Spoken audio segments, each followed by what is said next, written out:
they went to the poll to vote on 12th of October 2025 with the vision of voting a president that will rule for 7 years. They campaigned. We were told how active, strong, powerful the president is, how agile, how he works from Monday to Sunday, late night, and he's still very active. We were reminded that he knows every Cameroonian by name and is very active by what he does. What is happening now?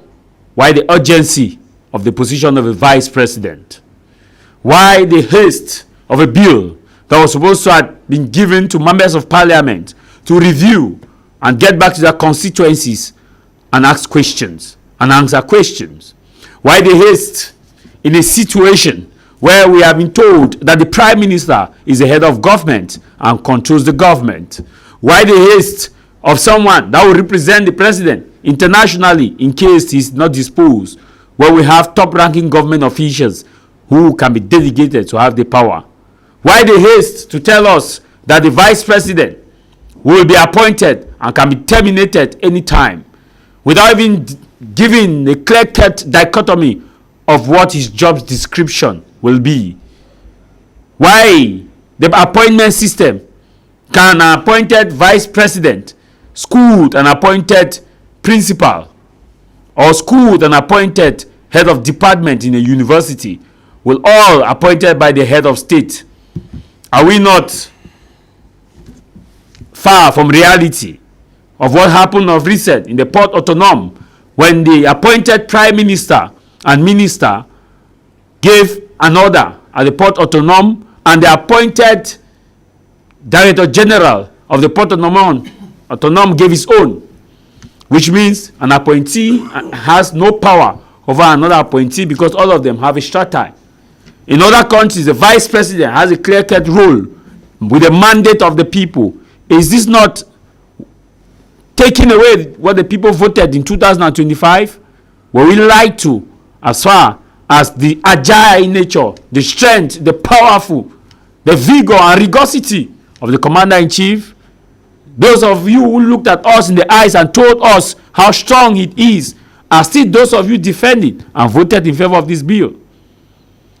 The truth be told, faced with universal deceit, according to George Orwell, telling the truth becomes a revolutionary act. By the end of the day, one thing is certain, that the truth is God. You can only kill the teller and not the truth. And when you kill the teller, the truth will haunt you. And the beautiful thing about this is that there is a word called retirement. And that word, for those who have been the privileged few, and for those who have been the silent majority are already used to the suffering, are used to it. But those who have the leverage right now, that when you are coming to Douala, they open the road for you. They give you security guard. You are privileged to information. There will come a time when you will be like us, and will remind you of what you did, how you did it, and when you did it. And when you come with complaints, we shall tell you we are already in the system, and the system must work. However, it is democracy. Democracy is government of the people, by the people, and for the people. But is it really for the people? If it is really for the people, why the haste of the bill? And why not having a clear-cut role as to what the vice president would do?